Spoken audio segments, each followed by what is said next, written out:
cepat datangnya, cepat hilangnya gitu. Oh, oke. Kalau yang kronis tuh dia lama.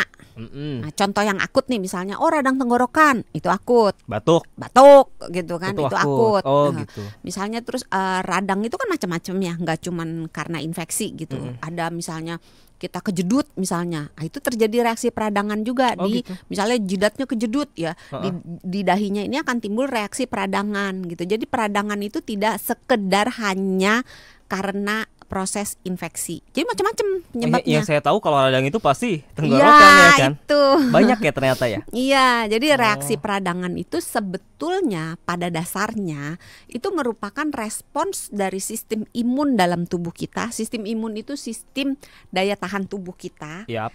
Untuk memberikan reaksi, memberikan perlawanan ketika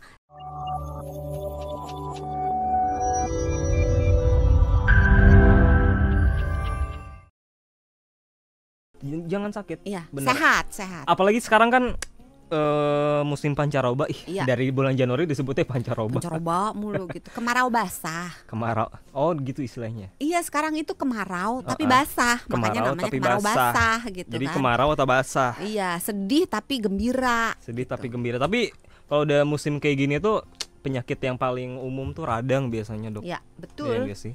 Radang aja ya, kalau nggak pilek batuk pasti ujung-ujungnya kan radang ya kan. Tapi dengar-dengar ada orang yang bilang kalau obat radang itu sama dengan steroid. Nah ini Mana? dia. Saya pengen tahu dulu, mungkin ada sebagian sahabat Sonora yang belum paham apa itu steroid. Steroid itu apa sih, Dok? Steroid itu sebetulnya sebuah hormon yang normal ada di dalam tubuh manusia yang fungsinya banyak. Oke. Bisa untuk metabolisme gula, bisa untuk metabolisme lemak, bisa untuk mengatur respons kita terhadap stres. Bisa juga salah satunya itu memberikan respon terhadap reaksi inflamasi alias peradangan. Oke. Itu steroid, itu tuh kayak apa? Steroid definisinya. Yang natural ada di dalam badan kita. Tapi kalau yang dibilang obat steroid, biasanya obat yang struktur kimianya menyerupai steroid alami yang ada di dalam tubuh kita, yang memang dibuat untuk memadamkan reaksi-reaksi peradangan alias inflamasi. Peradangan dengan inflamasi itu sama. Oh, oke. Terus kenapa orang-orang jadi banyak yang bilang kalau obat radang itu adalah steroid? Kenapa gitu? Nggak salah sih. Nggak salah. Iya, karena steroid memang digunakan untuk meredakan reaksi-reaksi peradangan, tetapi pada kasus-kasus yang sedang, kasus infeksinya tuh sedang sampai berat, tidak untuk kasus-kasus yang ringan atau kasus-kasus yang menyerang hampir seluruh tubuh gitu. Jadi sistemik. Jadi nggak cuman misalnya kadang kan kalau kita alergi, misalnya alergi dengan minyak kayu putih misalnya, terus kita ngolesin minyak kayu putihnya cuma di tangan doang, maka yang merah cuma tangan doang, badannya enggak. Nah kalau seperti itu dia hanya lokal, hanya setempat aja, atau hanya menyerang sebagian organ aja, itu nggak perlu anti radang yang berbentuk kortikosteroid.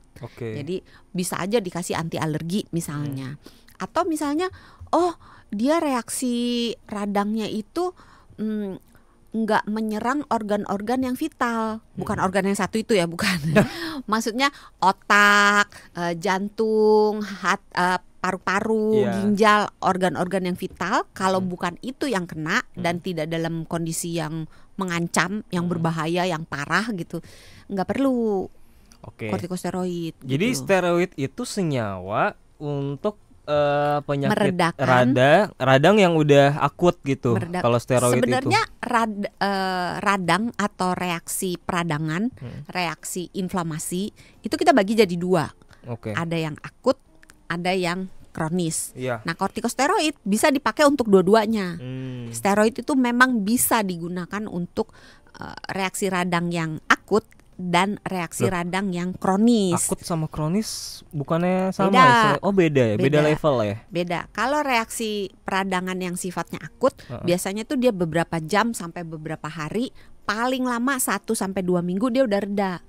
Tapi kalau yang kronik itu biasanya di atas 6 minggu. Loh, berarti kalau yang terus saja. akut itu berarti yang level paling rendah dong, yang biasa-biasa aja, atau ada lagi di Sebenarnya bawah? bukan paling rendah sih, tapi lebih ke sifatnya cepat mendadak, cepat datangnya, cepat hilangnya gitu. Oh, oke. Kalau yang kronis tuh dia lama.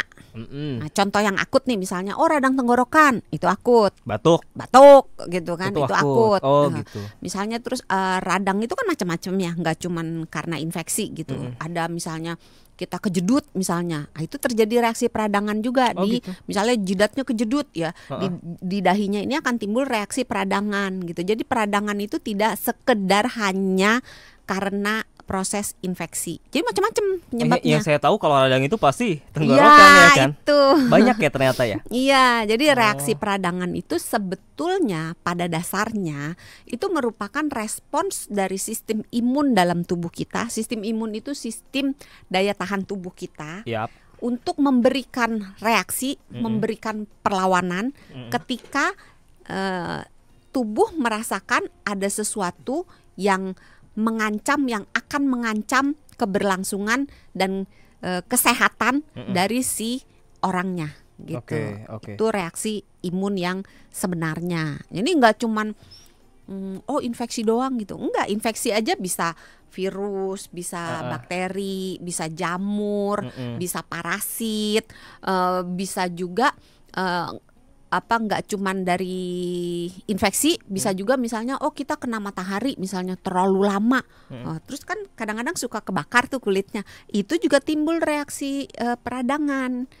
Terus bisa itu kan tadi trauma fisik ya entah kejedut, kebentur, luka, atau misalnya kena panas atau kena barang yang terlalu dingin gitu ya, kena zat kimia juga bisa, terus kena toksin, jadi kena racun, kena logam berat, bahkan sel-sel tubuh, kan kadang tubuh kita ada yang ngaco ya.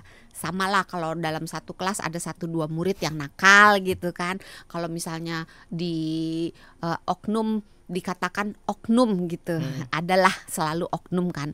Nah, kalau dalam tubuh kita ada oknum, itu pun bisa menimbulkan reaksi peradangan. Contohnya oknum, sel tubuh kita harusnya itu nurut. Kalau disuruh membelah diri, dia baru membelah diri. Kalau udah cukup ada perintah untuk woi berhenti, dia berhenti, nurut gitu loh, sesuai dengan instruksi. Nah, si oknum sel-sel tubuh kita yang nakal itu ada yang disuruh enggak disuruh membelah diri, dia membelah diri sendiri, kepo gitu kan. Terus proses pembelahan itu berlangsung terus nggak berhenti. Jadilah benjolan, jadilah reaksi peradangan.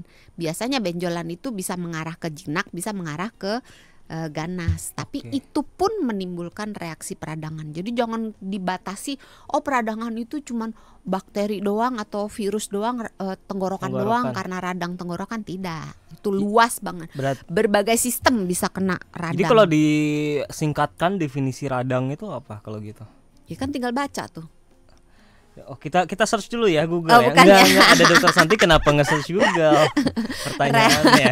Apa pertanyaannya? Reaksi radang. Jadi simpelnya definisi radang itu jadi apa sebenarnya, Dok? Merupakan proses hasil dari reaksi sistem imun tubuh kita ketika tubuh merasakan adanya ancaman. Reaksi berarti ada aksi. Radang itu sesuatu yang kita rasakan, tubuh kita memberikan reaksi. Oke. Jadi misalnya ada debu masuk gitu, bersin, itu belum reaksi peradangan, itu baru reaksi imun. Tapi ketika banyak nih, itu bisa misalnya kena debu ya, tapi banyak, orangnya udah bersin nggak juga reda. Nah terus si debunya ini mungkin ada polennya, ada serbuk sarinya, orangnya alergi terhadap serbuk sari, maka akan timbul dia beringus, terus dia jadi matanya merah, ya. Terus dia jadi mungkin bisa bangkis gitu ya, terus agak sakit-sakit di saluran hidungnya, terus rasa gatel hidungnya, matanya gatel, panas, berair. Nah, itu merupakan juga salah satu bisa merupakan reaksi radang. Atau di debunya itu mungkin ada virusnya. Begitu masuk lolos nih dari hidung masuk langsung ke tenggorokan. Nah, itu yang tadi di awal Mas Sony bilang, oh radang tenggorokan bisa. Paham. Jadi radang itu adalah efek yang ditimbulkan kalau kita ada kemasukan sesuatu. Nah, yang masuk macam-macam. Tapi bisa juga dari dalam, kayak tadi sel kanker kan dari dalam.